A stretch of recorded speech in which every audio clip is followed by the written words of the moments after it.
நீதி நெறி கதைகள். கதையோட தலைப்பு தந்தூரி சிக்கன். வாங்க கதைக்குள்ள போகலாம். சுல்தான் ஐயா ஒரு பெரிய தந்தூரி சிக்கன் ஹோட்டலை நடத்திட்டு வந்துட்டு இருந்தாங்க. அவங்க கடையில் தந்தூரி சிக்கன் ரொம்ப டேஸ்ட்டாக இருக்கும். அப்பப்போ புதுசாக கோழியெல்லாம் வாங்கி புது தந்தூரி சிக்கனை தான் எல்லாத்துக்குமே தருவாங்க. வாசனையே அவ்வளோ அருமையாக இருக்கும். வேலைக்கு ஒரே ஒருத்தவங்களை தான் போட்டிருந்தாங்க. அவங்க பேர் தான் அப்துல். சூப்பராக சமைப்பாங்க. இந்த அப்துல் அண்ணன் யாருன்னா சுல்தான் ஐயாவோட நண்பரோட மகன்தான். சுல்தான் ஐயாவும் அப்துல்லோட அப்பாவும் நெருங்கிய நண்பர்கள். அவங்க 2 பேருமா சேர்ந்து தான் அந்த கடையை திறந்தாங்க.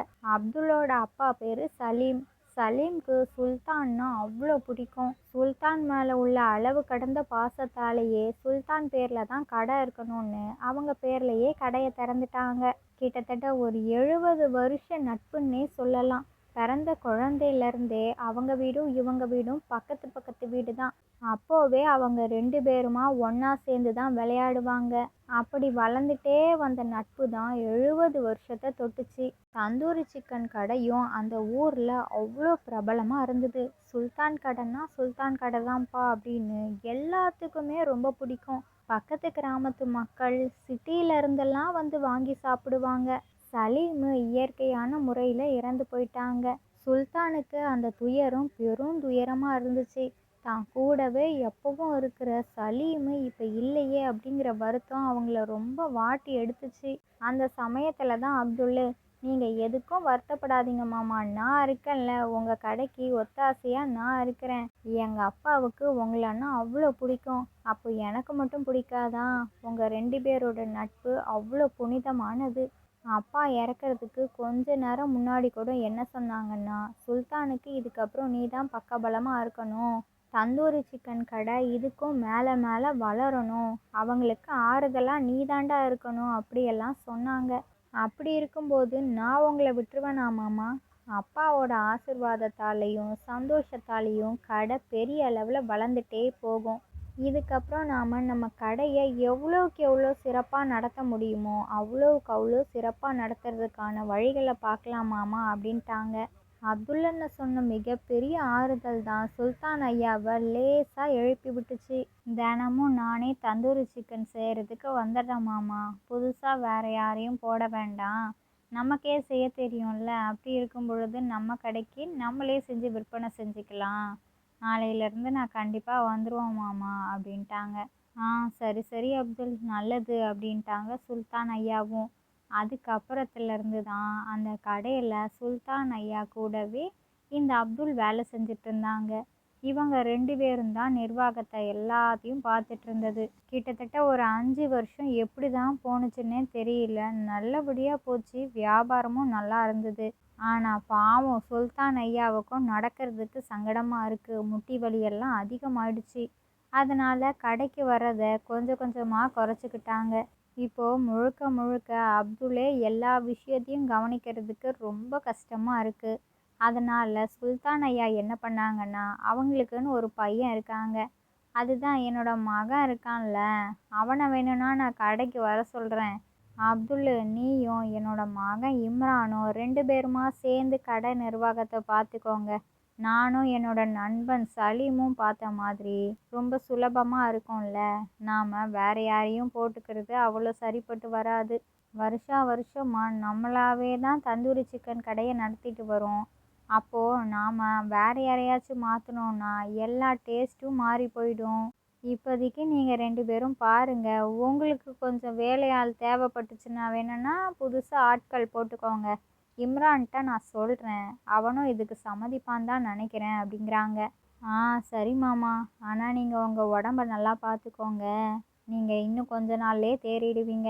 அப்பப்போ நம்ம கடைக்கு வந்துட்டு மட்டும் போனாலே போதும். நீங்கள் வந்தீங்கனாலே வியாபாரம் நல்லா இருக்கும். அதனால தான் மாமா, நீங்கள் உடம்பு நல்லா கவனிச்சுக்கோங்க. இம்ரான்கிட்ட நான் பேசிக்கிறேன் அப்படிங்கிறாங்க. சரி சரி அப்துல், நான் இந்த விஷயத்த சொல்கிறதுக்காக தான் இன்றைக்கி கடைக்கே வந்தேன். ஆட்டோ வெளியில் நிற்கிது, திரும்ப வீட்டுக்கு ஆட்டோலே தான் போகணும். சரி அப்துல், நான் போயிட்டு வரேன் அப்படின்ட்டு கிளம்பிட்டாங்க. சரி சரி மாமா, பார்த்து பத்திரம் அப்படின்ட்டு அவங்களையும் வழி அனுப்பி வச்சுட்டாங்க இந்த அப்துல். அப்துலுக்கு இம்ரானை நினச்சாலே கொஞ்சம் பதறுது. ஏன்னா இம்ரானுக்கும் அப்துலுக்கும் அந்த அளவுக்கு ஒத்து போகாது. எலியும் பூனையும் மாதிரி தான் வச்சுக்கோங்களேன். அப்படி இருக்கும் பொழுது 2 பேருமா சேர்ந்து இந்த கடை எப்படி ஆக போகுதுன்னு தான் தெரியல. சுல்தான் மாமா வேற சொல்லியிருக்காங்க. அப்போ அவங்க மனசு நோகடிக்கிற மாதிரி நாம் எடுத்தெறிஞ்சு பேசவும் முடியாது. கொஞ்ச நாள் போகட்டும், நமக்கும் பழகிடும் அப்படின்ட்டு நினைக்கிறாங்க. அன்னைக்கு தந்தூரி சிக்கன் வியாபாரத்தை முடிச்சுட்டு வீட்டுக்கு போயிட்டாங்க அப்துல். காலையில் வழக்கம் போல் கடையை திறக்கிறதுக்காக அப்துல் வராங்க. ஆனால் அதுக்குள்ளேயும் கடை திறந்துருக்குது. இம்ரான் கடையை திறந்துட்டாங்க. இன்னும் நான் இம்ரான் கிட்ட எந்த விஷயத்தையும் சொல்லலை. சரி, அப்போனா சுல்தான் மாமா எல்லா விஷயத்தையும் சொல்லியிருப்பாங்க போல இருக்கு அப்படின்னு நினச்சிட்டு, என்ன இம்ரான், எப்போ வந்தீங்க? கடையெல்லாம் சீக்கிரமாக திறந்துட்டீங்க போல இருக்குது.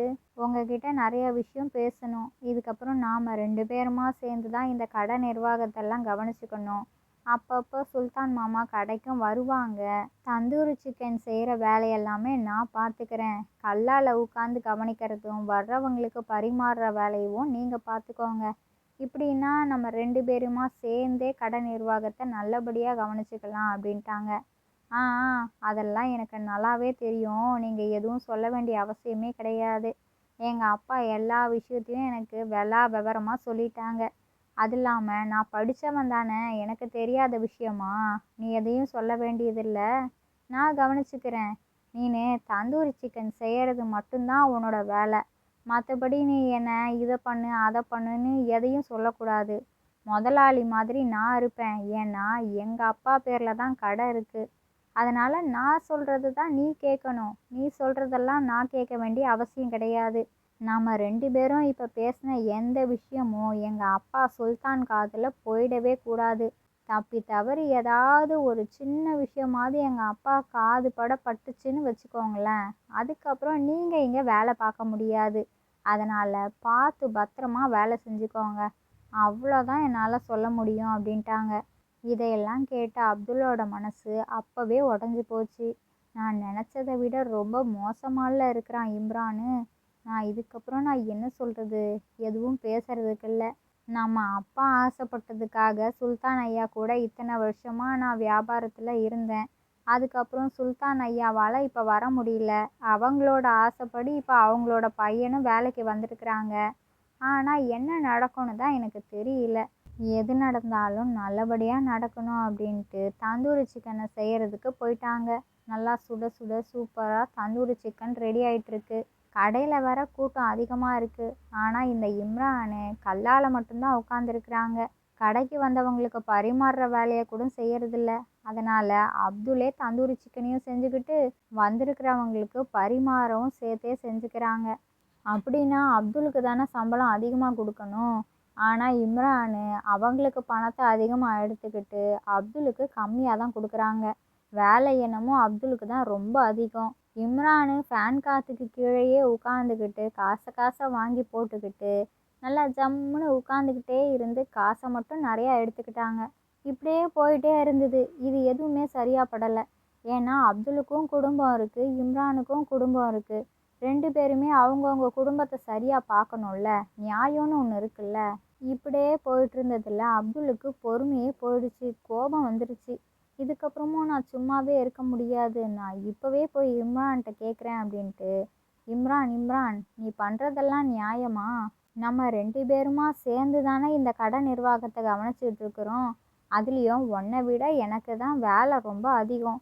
நீ கல்லால் மட்டும்தான் உட்காந்துருக்குற. ஆனால் நான் அடுப்படி வேலையும் பார்த்துக்கிட்டு வர்ற மக்களுக்கும் நான் தான் பரிமாறுறேன். நீ எதையுமே செய்யலையே, காசை மட்டும் வாங்கி போட்டால் போதுமா? அதுலேயும் நிறையா லாபத்தை நீ எடுத்துக்கிற. எனக்கு கொஞ்சம் லாபத்தை மட்டும் தந்தன்னா இது நியாயமே கிடையாது. உனக்கும் குடும்பம் இருக்குது, எனக்கும் குடும்பம் இருக்குது. சரி பாதியாக நீ சம்பளத்தில் தந்தன்னா நான் இதுக்கப்புறம் வேலைக்கு வருவேன்.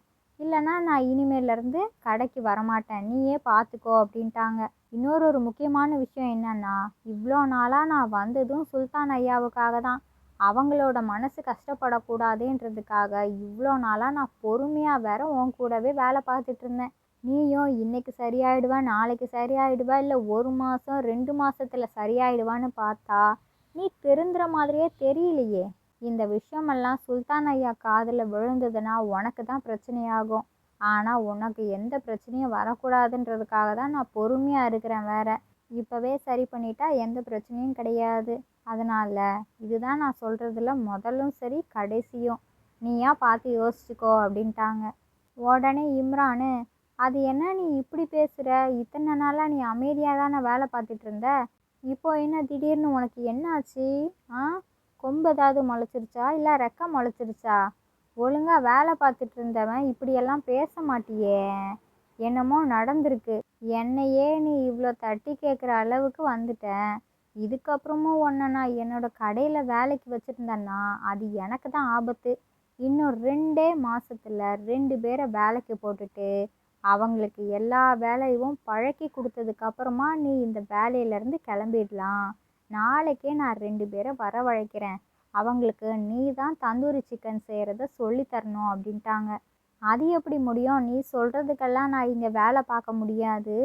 2 பேருக்கு சொல்லித்தரணுன்னா அதுக்கு நீ சம்பளத்தை சரியாக கொடுக்கணும். அப்படி கொடுத்தனா நான் அவங்களுக்கு சொல்லித்தருவேன். இல்லாட்டா நான் எப்படி சொல்லித்தர முடியும்? சம்பளம் எவ்வளோ தர அப்படின்ட்டு கேட்குறாங்க. 200 ரூபா. 2 பேருக்கு சொல்லித்தரனால 200. ஒருத்தருக்கு 100 இன்னொருத்தருக்கு 100ன்னா ஆக மொத்தம் 200. இதுவே உனக்கு அதிகம். எப்படி வசதியா அப்துல் அப்படிங்கிறாங்க. அது எதுவும் சரிப்பட்டே வராது. நான் இன்னையிலேருந்தே வேலைக்கு வரமாட்டேன். இன்னைக்கு வந்தது தான் கடைசி நாள். நாளையிலேருந்து நான் கடைக்கு வருவான்னு நீ நினச்சி கூட பார்த்துறாத. நான் வரவே மாட்டான்னு அந்த நிமிஷமே அந்த கடையிலேருந்து கிளம்பி போயிட்டாங்க. போடா போ. நீ இல்லைன்னா இன்னும் 2 பேரை நான் புதுசாக கடைக்கு வேலைக்கு சேர்ப்பேன். இப்போ கடையை சாத்துற நேரம் தான் வந்துருச்சுல்ல. வியாபாரம் இதுக்கு மேலே இருக்காது. நல்ல வேலை, சம்பள காசையும் வாங்காமலேயே அப்படியே போயிட்டேன். நல்லது அப்படின்னு நினச்சிக்கிட்டாங்க. அதுக்கப்புறம் 2 பேரை வேலைக்கும் சேர்க்குறாங்க. அவங்க 2 பேர்த்துக்கு அப்துல் போட்ட அளவுக்கு தந்தூரி சிக்கன் அவ்வளோ அருமையாலாம் போட தெரியல. இவங்களும் தந்தூரி சிக்கனெல்லாம் செய்கிறவங்க தான். அவ்வளோ ருசி இல்லை. வியாபாரம் கொஞ்சம் கொஞ்சமாக குறைய ஆரம்பிக்குது. என்னடா இது, அந்த அப்துல் இருக்கும்போது கடையில் அவ்வளோ வியாபாரம் நடக்கும். இப்போ என்ன புதுசாக வேலையாள்களை போட்டதுக்கப்புறம் வியாபாரமே இல்லையே. அவ்வளோ ருசி இல்லையோ என்னமோ தந்தூரி சிக்கனு. சரி, இப்போ நாம் என்ன பண்ணுறது? பழைய கோழிகளெல்லாம் வாங்கி அதில் தந்தூரி சிக்கன் போட்டு விற்பனை செய்யலாமே. விலையும் குறைவாக இருக்கும். நாமளும் இப்போ விற்கிற விலையை விட கொஞ்சம் குறையா விற்பனை செஞ்சோன்னா கூட்டம் மறுபடியும் வர ஆரம்பிச்சிடும். இதுதான் எனக்கு தெரிஞ்சு நல்ல யோசனை அப்படின்ட்டு பழைய கோழிகளெல்லாம் வாங்கி அதில் தந்தூரி சிக்கனெல்லாம் செய்ய ஆரம்பிச்சிட்டாங்க. நிறையா ஜனங்க இப்போ விலை குறைவாக இருக்கேன்னு வந்து வந்து வாங்கி சாப்பிட ஆரம்பிச்சிட்டாங்க. ஆனால் எல்லாத்துக்குமே உடல்நிலை சரியில்லாமல் போக ஆரம்பிச்சிடுச்சு. ஏன்னா பழைய கோழிங்க உடல்நிலை சரியில்லாத கோழிங்களை வச்சு சமையலெல்லாம் செஞ்சோன்னா அது எப்படி மக்களுக்கு ஒத்துழைக்கும்? அதையெல்லாம் கேள்விப்பட்ட உணவுத்துறை அதிகாரி அவங்களோட கடையவே இழுத்து மூடிட்டாங்க. அந்த பக்கம் அப்துல் என்ன பண்ணுறாங்கன்னா, சில நாட்களாக வேலை இல்லாமல் சும்மாவே இருக்கிறாங்க. சேர்த்து வச்ச காசெல்லாம் ஓரளவுக்கு இருக்குது. அந்த காசை வச்சு நாம் ஒரு தள்ளுவண்டி கடையை உருவாக்கி அதில் நாம் தந்தூரி சிக்கனெல்லாம் விற்பனை செய்யலாம் அப்படின்ட்டு அவங்களுக்கு ஒரு யோசனை. அதனால் அவங்களோட நண்பர் சைக்கிள் கடை வச்சுருக்குறாங்க. அவங்கக்கிட்ட போய் தள்ளுவண்டியை தயாரித்து தர சொன்னால் கண்டிப்பாக செய்வாங்கன்னு அவங்களோட நண்பரை போய் சந்திக்கிறாங்க. விஷயத்தெல்லாம் சொன்னதும் அவங்களோட நண்பரும் ஒரு தள்ளுவண்டியை செஞ்சு கொடுத்துட்டாங்க. அது கூடவே தந்தூரி சிக்கன் செய்கிறதுக்கான எல்லா கருவிகளையும் அதில் மாட்டியும் தந்துட்டாங்க. அந்த வண்டியை பார்த்த அப்துலுக்கு ரொம்ப சந்தோஷமாக ஆயிடுச்சு. அதே சந்தோஷத்தோட காசை கொடுத்துட்டு வண்டி எடுத்துகிட்டு அவங்களோட வீட்டுக்கும் வந்துட்டாங்க. மறுநாள் காலையிலேயே தந்தூரி சிக்கன் கடையும் போட்டுட்டாங்க. அந்த ஊரில் உள்ள ஜனங்களுக்கெல்லாம் அந்த தந்தூரி சிக்கன் ரொம்ப பிடிச்சி போச்சு. வழக்கம் போலவே நல்ல வியாபாரம். பணத்துக்கு மேலே பணம் சம்பாதிக்கிறாங்க. சந்தோஷமாக இருக்கிறாங்க. இந்த கதையிலேருந்து நாம் என்ன தெரிஞ்சுக்கணும் அப்படின்னா, யாரையும் நாம் ஏமாற்றி பிழைக்கணும்னு மட்டும் நினைக்கவே கூடாது. அது என்றைக்குமே நிலைக்காதது. நல்லவங்களா நேர்மையாக இருக்கிறவங்களுக்கு கண்டிப்பாக நல்லது மட்டும்தான் நடக்கும்.